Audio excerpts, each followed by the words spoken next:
Welcome, everybody, to another rendition of The Lone Wolf Show. I am the Lone Wolf, and you are watching www.witchcrafttv.online. We are a fair representation of all pagan, witch, and magic paths. And I have a special guest backstage, and I'm going to bring him on right now, and his name is Standing Bear. Standing Bear, how are you doing? I am very well today. Thank you for having me. Very exciting to be here. So, thank you. Yeah, I'm glad. I've noticed that some of our constituents and board members on Witchcraft TV have been sharing a lot of your content, a lot of the things that you do on social media, and it grabbed my attention, and so I figured I'd reach out and try to get to know you. Beautiful. Well, yeah, thank you. You know And what we for our, talk about? yeah, and our viewers to get to know you. The first thing that pops up is I researched who you were and everything, as far as, what could be, said for, when you look somebody up online, it kind of gives you an idea of everything. And what I had found was that this is your real name. I'm sorry if I put your real name out there. Hope that's okay. Is known for his achievements as a nationally ranked swimmer and his advocacy for Indigenous rights. Absolutely. Spot on. The thing that catches my attention, firstly, and the fact that you're a nationally acclaimed swimmer is kind of exciting too, because we've never had any famous swimmers on Witchcraft TV. But that you're also an author and you stick up for rights for the Indigenous. What kind of things in your career have you done that has helped that cause for rights with Indigenous peoples? I live the way of Earth, not as a punchline, but as a way of life. I align my heart, my body, my spirit, my prayers, everything around the alignment of Mother Earth. The seven grandfather teachings, that beautiful place of love, unity, and alignment. That's what I do. That's all I do. That's all I write about. That's it is life consuming. That is my prayer for the rest of my life is to carry this message, not just from the Indigenous, not just for the Indigenous people, but all people, and all nation circles and tribes. That's the only thing that I do, and so it's really time consuming. So yeah, that's and I just love what I do. I just love it, and again, thank you for having me. Again, very humbled and honored to be here. Just another beautiful opportunity to share the message of oneness and wholeness and healing and happiness, and to be able to move out of that hurt, traumatized place back into something beautiful. To remind ourselves that we are beautiful people.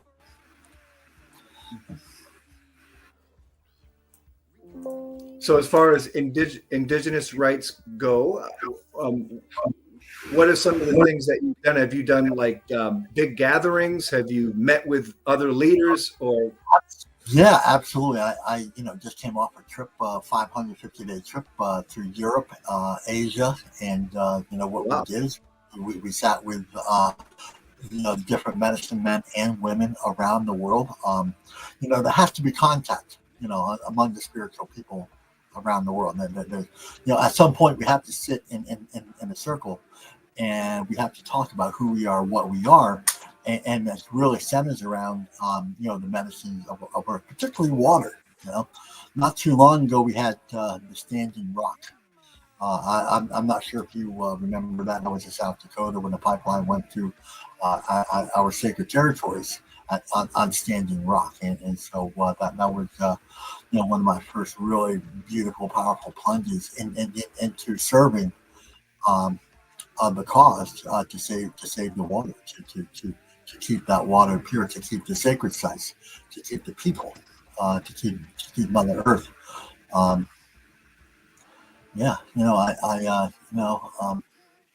I tell you a story? Yeah, absolutely. I'd love to hear a story. So, a quick story about Standing Rock.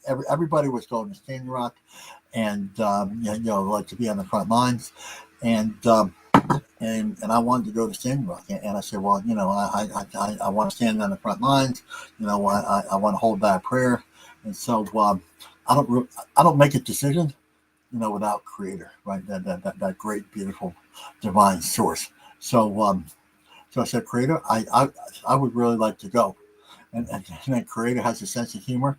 I said, no, we need you right where you are. And I was at Miami at the time. I was there for about 30 years. And I said, well, okay, how can I serve Standing Rock from here? And said, you take care of the people coming back from Standing Rock. So, so the water defenders, the earth defenders, the way of life defenders, as like they would come to our ceremonial site to purify on the way out, and then they were purified on the way back in too. So that was my little beautiful way of serving at Standing Rock, was to stay home and to hold the people close as they were coming and going. And again, what a privilege it is to be of service to the water, like directly to the water. So one of the great privileges of my lifetime is to be a water protector and to speak for the voices that we can't hear, right? To speak for Mother Earth.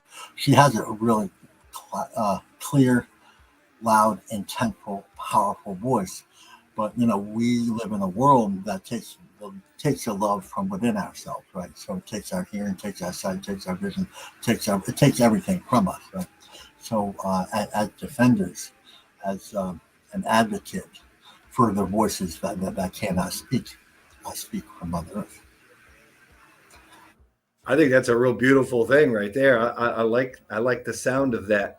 And the first thing that pops into my mind, Mr. Standing Bear, is that people in contemporary pagan communities or witchcraft communities, a lot of focus right now is political. A lot of focus is who is the best platform, the best organization, and they're losing touch with the environmental protection or what paganism really is the country dweller, the people of the earth. I really like the fact that you're talking about being a voice for Mother Nature. I like that. That's a beautiful thing. Standing Rock. Tell me more about Standing Rock. Was Standing Rock like a rally? Is there like water there that was being polluted? Tell me about Well, Standing Rock was an oil pipeline coming straight through the reservation, our sacred sites. it. Okay. As indigenous people, we have sacred. We have places that are sacred. This was a sacred site. They wanted to put an oil platform through through our sacred lands, and we said no. And a lot of people say Standing Rock was a loss, right? Because they eventually did run the pipeline through. I wholeheartedly disagree. That was one of the biggest wins for us, because when's the last time we had 500 tribes come together? When's the last time we had people of the rainbow, people of all different nationalities, of cultures, of religions come together and stand at one? When we do that, we win. That's it. And the fact is, those seeds from that victory are still there. They're carried in the heart of Mother Earth. They're carried in the heart of the people that were there. And once it's in the heart, then it radiates out. That's what they don't understand, right? Once it's there, they can never take it away. Once that unity is present, right? Those 500 tribes that were present, they can never take that away. It's like trying to unsee something and trying to unhear it, right? You may forget, but your heart still remembers, because remember, every cell in our body has memory, right? Right. And so that is passed along, even in our DNA, that ability to come together. That's what they don't want. The more violence they use, the closer we became. That's how they lost, right? and they lost big. They lost big because now, from that time, there's seeds of hope in there, right? There's seeds of hope, right? This is now within the structure, the framework of our DNA, of our voice, of the sacred wind, of our memories that we're going to pass down from generation to generation. You can't stop this prayer. You can't stop this union. You can't do it. And again, the culture, the colonial culture is there to divide the love from within ourselves, right? They do it with the food, they do it with the land, they're polluting air, but what they do, they're doing in everything, they're poisoning us, through pharmaceutical, interventions, the new normal is sick, right? We're not supposed to be sick, we're supposed to be healthy, right? And so, it's that beautiful shift toward that oneness begins with the spirit. And so that's the heart, that's the prayer that I carry. It's right there. I don't know if I answered your question or not. That was about 10 minutes. I'm sorry about it. I tend to go off. So. No, I think anything inspirational, even when you're talking about the waters of Mother and all those things, inspiration is some of the greatest magic on the planet, and I appreciate that. There you go. I appreciate that a lot. And you're also known for your achievements as a nationally ranked swimmer. And so that just kind of endorses the whole thing that you are a protector of water. I'm digging it. I'm digging it. You know what? Someone pointed that out really not that long, probably within the last 10 or 15 years. Pretty close. And I never really made that connection, but I swam. I was part of the U.S. national team in '95. I had 2 United States swimming national champions. I have 17 national championships throughout the various levels of competition there. Me and the water, we have a really good. It's just beautiful, right? It's more than that life giving. If you can even imagine that for a second, right? I want your viewers to think about that. Just because it is more than life. It is more than just water. We call it flowing harmony. We don't even have a word for it because, other than the closest definition is flowing harmony. So we don't even understand what water is, but we understand what flowing harmony. Our language is designed to connect us to that which gives life. So it's no longer now a thing. We don't have that, right? So when we call Mother Earth, right, that's a connection, right? Father Sky, that's a connection, right? Right, flowing harmony, that's a connection. Like a deer is moving harmony, right? So when we're not eating the deer, what we are, we're becoming moving harmony. We're becoming flowing harmony. We're becoming all of these beautiful things that we're supposed to be. We're not supposed to be just water. That interconnectedness that water has is a part of us all. That's why we all have water, right? There's no separation between you and me because we share the same water. So before we started this interview, I had said that I like Mother Nature because I know that Mother Nature doesn't lie to me. It's the only, and it's to me it's a spirituality, and I don't really want to call it a religion because it's more of a spirituality. I want to say, but it's a spirituality that doesn't lie. And I'm not going to knock on other religions because they might be able to find the creator within the infrastructure of those religions. But for me, those religions can kind of, I don't trust them as much as I do Mother Nature because Mother Nature can't lie. Where the teachings of those religions have the opportunity to make many lies. My question to you is, how can we listen to Mother Nature to learn those things that are full, immutable truths? How can we listen to Mother Nature to ingest her wisdom? Beautiful question.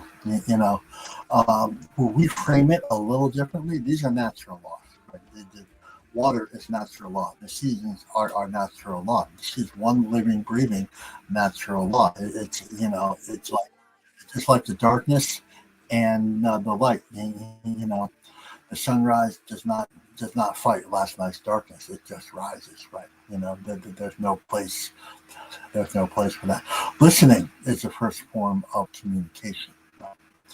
Gratitude would precede that, right? So, let's take, I'm a sunrise guy. I am, and I love going out, and I love being the sunrise. And, it's not an event out there; it's an event right here. Right? Right. The sunrise is that light, the returning of the ancestors, right? And so, when you talk about, again, listening is the first form of communication. There's no way can't do it, right? So once it's in here and we're listening, we don't listen just from our hearts. We don't listen just from our ears. We listen from our whole bodies. Right? Every cell hears everything we say. Right? Every cell. And it listens to everything said to us. Right? There's a dynamic there. Right? Question is, what are you listening to? What are you self-ingesting? Right? It's found in so the beyond the deeper answer would be humility. The deeper answer would be truth. The deeper answer would be the 7 grandfather teachings: honesty, wisdom, respect, courage. The greatest ability to listen is our ability to love. Love without judgment, love without opinion or judgment. That's that beautiful place. That's that beautiful place of alignment. And again, getting back to your last question, I'm now just remembering your last question. So, there's no political solution to a spiritual problem. Right. Do you think do you think there's a difference between having tolerance and having acceptance? And what framework are we? So as for Mother Earth, or like the political system, or it's like the political system is broken. So there's a colonial world that's designed to break us, take the love from within ourselves. That's all they do. That's what they do. They got their PhDs in breaking us, right? Sad, loneliness, despair. Then what they do is they create this adversarial system, right? Right, left, up, down, in, out. You're wrong, I'm right. I'm better, you're sick. It's like all these polar opposites that don't work for the human spirit. So we have to step out of that framework and into a framework that works for us, right? The laws that don't lie, right? This beautiful place of humility, understanding that we have a beautiful place in this world. That's how you listen. That we have a purpose in this world. And has nothing to do with the colonial world, with finding a job. That can be out in the ether somewhere. But who we are, what we are, is we are Mother Earth. Mother Earth equals me. Right. That's who we are. So we stay within that framework. That's where everything begins. Once the sickness takes hold, right? Once we enter into these political arenas, then everybody loses, including Mother Earth, because then she is a responsibility, and then she moves over to a resource. Right? She is our obligation, right? And then she moves into a resource after that. She's not a resource. Like, you would never cut up your mother. Right? That's ridiculous, but it's just doing the same thing. The destruction of the rainforest, right? Cutting away our lungs. We lost 50% of the rainforest, like 65% of the rainforest in the last 30 years. That's not sustainable, right? We have to do something that's sustainable. And again, listening, the first form of communication. We don't know how to listen anymore. There are so many messages coming into us. It's right here, like within these 4 walls. There's these beautiful messages from Mother Earth, right? Just like, but we've forgotten how to listen. So how we do that, how we step into this, is a beautiful alignment with Mother Earth, right? right? And it's more than like, I know she's our mother, it's like that. No, it's actually sitting with her. So we have a ceremony, the sweat lodge ceremony. We have to go into the womb of Mother Earth, right? The very first place where we were created. We go back in there to be reborn, to be restored. And many times restored to sanity because we're living in an insane world. The political system is broken. It's designed to break us. Right? There's no winner in the broken system, right? There's only losers. And when the people start understanding that, the system will change. But other than that, there's some of us over here that sit with Mother Earth no matter what, right? That sit with her love, her beauty, her majesty. There's so much love out there. There's so much beauty, right? I wish I could show you the world, right? How much beauty there is. Everybody's focusing on what's wrong. Well, look outside and you'll see everything that's right. That's the polarization, right? They're taking the lens from us. They're taking your eyes from us. That you only see what they want you to see. There's only one narrative out there, and that's funny. If there's blood in the streets, Gaza, Ukraine, whatever it is, Haiti, wherever the latest catastrophe is, that's the narrative. But actually, the real narrative, past the illusion, past the delusion, past CNN and Fox News, Global News, Sky News, and all that, there's a place of beauty. Not only out there. Once we find it out there, we see it in here. Once we see it in here, then we see it. That's how you listen. So I see that you've written 2 different books. You've written Daily Medicine, spiritual prayer book containing 366 meditations. Yes. Yep. Is that your first book? You published 2. Well, it's actually, I only sent you 2, but there's 5. So you have 5. I have 5. One just came out a couple of days ago. There's Daily Medicine, Whispers from the Hollow Bone, Sifting Through the Ashes, and now The Sound of Falling Feathers. And so there's a 5th book, and that's my autobiography, but it's in French. So and these are all spiritual meditation books. There's so many. The beautiful thing is here, once you take a look at the books, there's so many beautiful ways to connect to this beautiful world. Like, we think we're really limited, right? To certain places, certain things. No, the world is full of beauty and full of connection. Pick one. It's like there's 84,000 seconds in a day. Pick one of those seconds to connect to something beautiful, right? And how we do that is we just had my birthday. I'm now 54 years old, and so for my birthday, I'm of the age where I have everything. I lost everything. I got everything. I lost everything. So now it's like, okay. It's like, okay, whatever. And, it's nice not having bills like every 3 seconds. Right? So I'm kind of liking it right now. So it's just kind of like, but we play the tree now. So for the rest of my life, every birthday. It was a beautiful movement. It was like everybody's playing. We'll be planting, hundreds of trees, man. Hundreds, if not thousands of trees. I got pictures from all over the world, And one of the things that I've got in this conversation is the next 7 generations, right? We always have to be thinking ahead. Like if you really want to learn how to listen, think 7 generations ahead, right? If you want to learn how to listen, we listen to the ancestors, the ones who came before us, right? And one of the biggest ancestors is Mother Earth, right?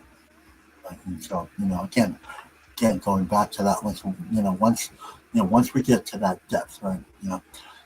The conversation changes at that point, right? Once we really learn to listen, once we put it in here, and once we put it here, and once we put it in the words, every thought is a prayer, every prayer is wisdom, right? So we want to emanate that beautiful. Like that's again, we're talking for the show, and that's what I do. That's the only thing that I do. I write, and I try to help the people. It's a constant 7-generational prayer. So it seems like a lot of your writings have to do with various forms of meditations. What is the most powerful meditation that you do yourself specifically? What meditation do you always come back to that works for you and that is the most powerful? Well, there's so many so the preamble to this is there's so many right ways to do it. Right? There's so many right. So the meditations that I guide are earth-based meditations, right? Because we want to connect to those things that give us life, right? Right. So it's the one that I always go to is fire, right? Fire, which is the first flame, the first prayer at the center of the universe, the one that started this whole thing. Right? And the beautiful thing is we're all related because of the first fire, right? So we all have a spark, no matter where you are. You have that beautiful spark, that boom, boom, boom, boom, boom, that beautiful heartbeat, right? That's we all carry the same song, right? We all carry the same song. We're all coming from the same place. So this place of nationality, religious, it's just again taking the love from within ourselves, right? It creates those borders and boundaries that are really delusional, right? And so so fire, fire is and again, some guys do breath work, right? Some guys do, the breath meditate. That's good. Some people are sitting to the water, being in the water. That's beautiful too. I'm a fire guy. I love just sitting next to the fire, right? And just listening to the very first flame, to be close to the first prayer. And once we really understand it, every conversation will be different, and there's a healing there that couldn't happen anywhere else, right? And so, look, every person carries their own little different medicine. Like, we're all unique, beautiful, and powerful. That's the message of Mother Earth, right? So no tree is the same, right? No trees are exactly the same, but like they're all beautiful. See, like we don't see the trees fighting each other, borders, boundaries, all that ridiculousness, right? So so we some really beautiful, powerful lessons right in front of us that we're not even paying attention to because we don't even know how, because we don't know how to meditate and we don't know how to listen. Right? Will always keep us deaf and mute from the real world. Okay, we're going to take a quick commercial break. And right after the break, we're going to talk with Standing Bear right here on the Lone Wolf Show and talk more about meditation and what Indigenous culture is all about. So keep it right here on Witchcraft TV. So y'all know about witchcrafttv.online? Been watching that the last couple days. Constantly going, learning interesting stuff.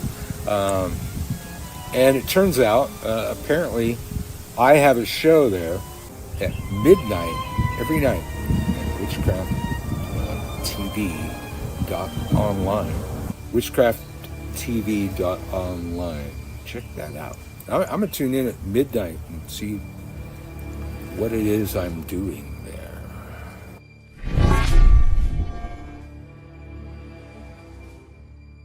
Witchcraft TV t-shirts are now available. Wow. Witchy Kids Network tees right here on our website. Order yours today and support the hottest online witchcraft television station on the planet. Wow! Your very own Witchcraft TV teddy bear to cuddle while watching your favorite Witchcraft TV show. Try our Witchcraft TV multivitamins for good health. Never miss your favorite Witchcraft TV show with our official wall clock. Drape yourself with Witchcraft TV pride with our jewelry. With our official coffee mug, you can sip in style and watch your favorite shows. These collectibles are available now, right here on our website under Witchcraft TV merchandise.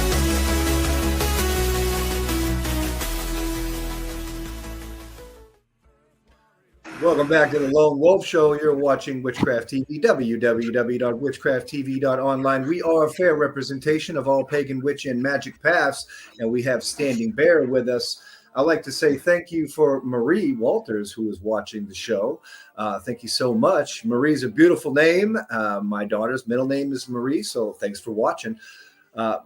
Mr. Standing Bear. We were talking about meditation and some of your books and the meditations that you write about, and you fancy meditations of fire. Is that right? Yeah,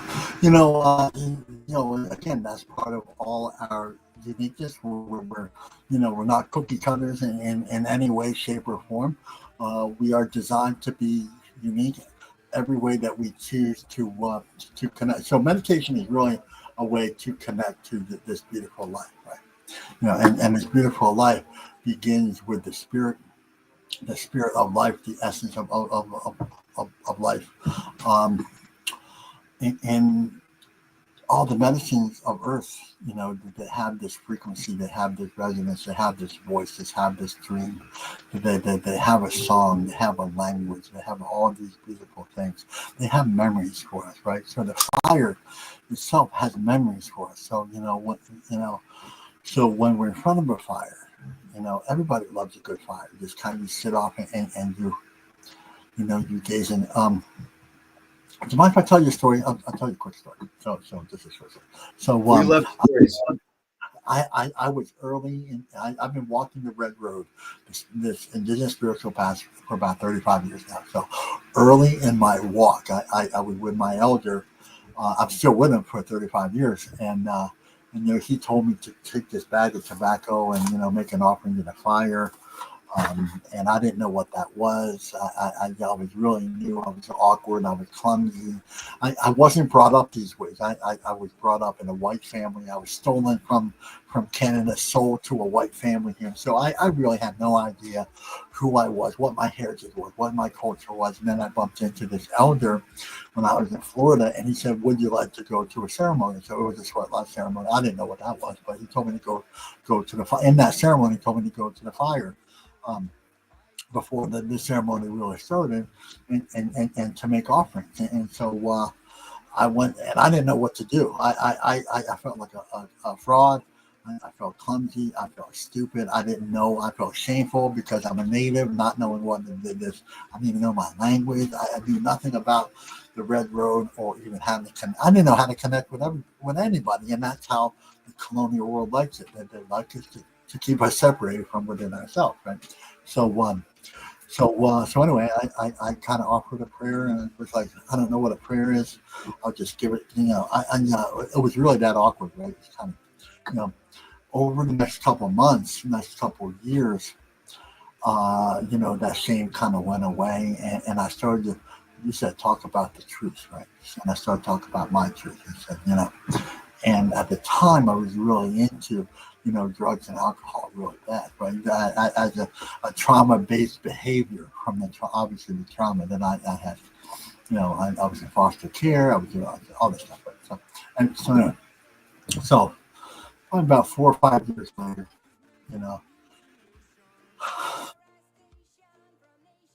by the fire, the same fire, the first fire, the same place, the same location. I was in Brighton Seminole Reservation in Florida, and I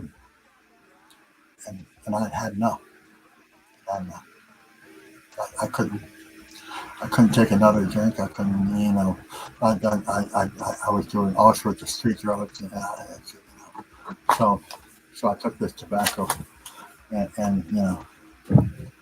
I said, you know what? I'm so tired. I'm done. I don't know how to stay sober. I don't know how to stay clean. I just don't know. I don't know anything. I'm scared. I'm lonely. I'm gonna die. I'm afraid to die. I'm afraid to live. Tears come down my eyes, just like dog tears, right? I don't know how to live. I don't know how to die. I just don't know. I'm done, right? And then I gave it to the fire. You know what the fire did, right? So the fire's about 4 feet tall, right? Then it shot up to about 16 feet. It went right in front of me. Dude, it shot up, and I was like,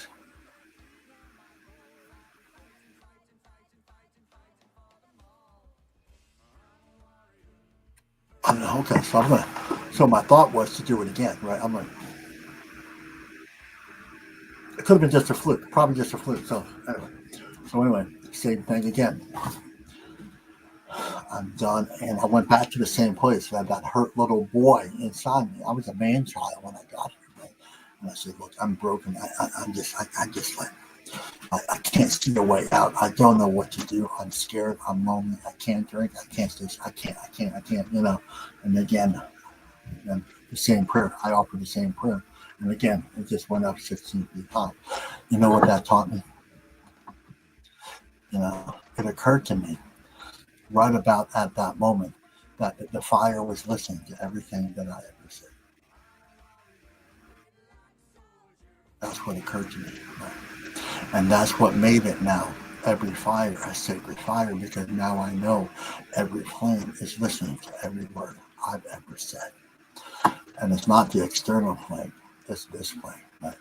Because this flame and that flame, they're from the same place, right? Right? There's no separation between the two, right? And they're from the same beautiful spiritual place at the center of the universe, right?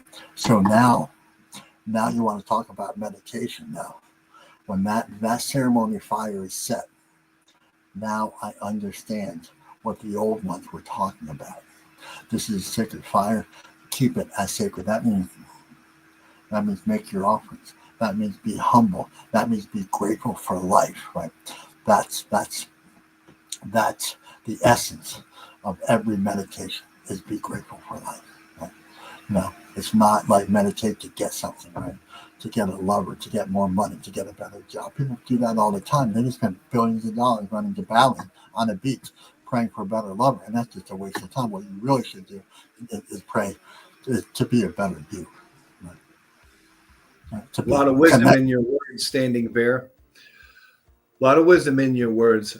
We're getting to the bottom of the hour. I want to talk a little bit about your books. One of them is Sound of Falling Feathers. And if somebody would want to purchase these books, how do they get these books? Go to Amazon, put in Sound of Falling Feathers, William Snellgrove, and there I will be. It's really this is my first self-publishing book. This is I've done one through other publishers. This is my third book right here, Sifting Through the Ashes. Same thing, you know, same deal. The message in there doesn't matter the cover, the intent there. You know, every meditation in every one of these books I have sat with, I have prayed with. I said, is this what you want me to? Is this the message, right? So the message is out there, right? In that beautiful place, right? You know, I listen, I pray, I meditate, right? And then it comes down here, I grab it, I hold it, I write it down, I hold it here. I say, what do you want me to say? How do you want me to say? I'm just the middleman. Really, I'm just the middleman between there. I'm in the service of the people, and I'm in the service of the Great Spirit. You know, so I'm just the the messenger for that. Right, this beautiful, beautiful thing called life, and life is beautiful. And so at the end of all these books, right, is that beautiful place that you find within yourself, that restored place, that restored love, that restored place that, you know what, there is a place for me here. I am. So, you know, we want two things, to love and to be loved. We will find both within these books. Okay? You know, but the thing is, they're not given. You have to go there. You have to put some skin in the game, right? That's the deal. That's where the meditation is. That's what it's. Meditation is patience. Prayer is patience. Write that down. It's about patience, right? I'm not giving you anything other than an opportunity to sit with yourself, the Great Spirit, and all these beautiful things that give us life. Right? That's the opportunity. So I'm not giving you anything. There's an opportunity there to sit with the medicine, so you can become the medicine. We are the medicine. So the medicine is can be a lot more than just like taking a pill. The medicine can be do with pharmaceuticals. No. Yeah, it's. I can definitely get with that and understand. I can understand that. But can you go into more detail of what is spiritual medicine? What is the medicine? The sunrise, the changing of the season, the equinox. The full moon, a rainstorm, right? The falling snow, the gentleness of the first snows, the sound of the falling feathers, right? Carry all that is, it's not out there, it's all found within, right? So everything that's out there, because everything mirrors each other, right? That's the great law of one. Everything mirrors each other, right? So, so once we identify what that is there, then we're able to identify it within ourselves, right? That's where the real healing is, that beautiful alignment. I heard it from a grandmother not so long ago. We're supposed to be happy, right? And we live in a world that divides that from within ourselves, right? And happiness is not based on circumstance or happenstance. Happiness is based on our relationship with those beautiful things that give us life. So, what is your relationship with water? What is your relationship with the sunrise? What is your relationship with the season? What is your relationship with the winter? So that's all the medicine, right? And once you understand that, then we really start to, at a much deeper, powerful level, then we understand that we are the medicine. So it's not just like a cool little phrase that we want to gloss over. It has something, that beautiful power, something that has depth and weight, something that will give us breath when we don't have it anymore. Right? It will give us that places in between, and will give us that pause. Right? That pause. It will enable us to respond better. It will enable us to be better people, to be better humans, to conduct ourselves appropriately and responsibly with and around and for Mother Earth. That's the medicine. I got one last question for you. In regards to modern contemporary spiritual leaders, how important is humility for modern spiritual leaders? That is, that's the start of everything. Right? Without humility is alignment with Mother Earth. Right? Humility is vulnerability. Humility is walking with Mother Earth. That humility is knowing yourself with the relationships. You're not a leader if you're not connected to Mother Earth. We have too many, plastic shamans out there, that took a course on Sunday, and got a certificate on their wall saying, I'm a shaman now. But, they charge thousands of dollars. The real ones, right? Been doing it quietly with Mother Earth, sitting with, humbly, offering themselves. The real ones, they offer themselves back to the people, right? The real ones know their place in the circle. The real ones know who they are and who they're not. The real ones know their truth. Right? They're not running from anything. They're not hiding from anything. Right? They know their place. They know their value. They know their beauty, not in a conceited way, but in a beautiful way, that we are part of something beautiful, right? And that's emanated in everything they say, every word they say. So I know almost right away when I meet somebody whether their truth is, because there's a beautiful alignment there. I recognize the alignment. They call it frequency. I call it alignment. I know already, right? Because you can tell me anything, right? But it's that beautiful alignment, that prayer you carry, that prayer of humility. It is its own frequency. It's its own harmony. It's its own resonance. It's the prayer that we carry. It's who we are, right? Humility is who we are. Being humble, that's who we're supposed to be, right? Yeah. It is the beginning of everything. What's funny about that is I'm going to tell you another story. I don't know if we're running out of time or not. So the first 5 years of walking with Tony Stonehawk, my elder, I've been with him for 35 years. He talked about humility for 5 freaking years to me. And every weekend I'm like, talk to me about this last week. Why is it like every week talking about, I love the guy, but why is he talking about humility? And then I realized, he's talking to me. Okay. I'm supposed to align myself with, okay, all right. Not only at the ceremony, but in between the ceremonies, the places in between, to walk in a humble way.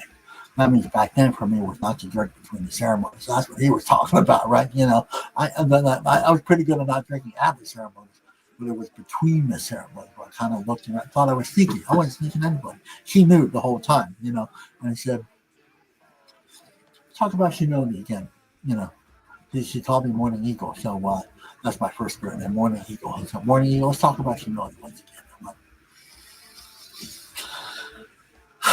okay. So now learn to develop that relationship with humility.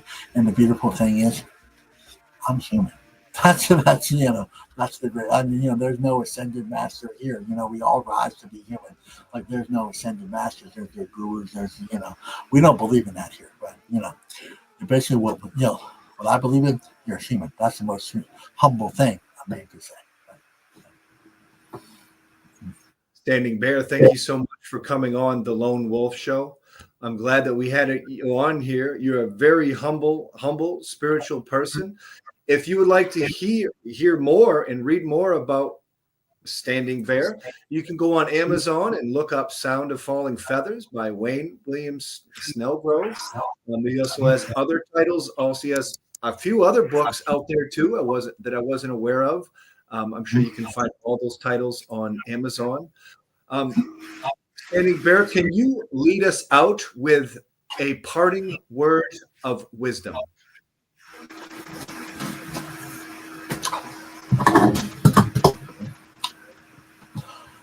The more love you carry, the lighter the load.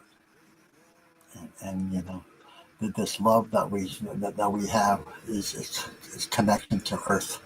It's not a lustful thing. It's not a sexual thing. Love is a beautiful relationship with humility, truth, honesty, respect, wisdom, courage. That is the definition of love. The more love you carry, the lighter the load. And that's the 7th-generation prayer. That's the healing from within that carries. That's part of our legacy. And if no one says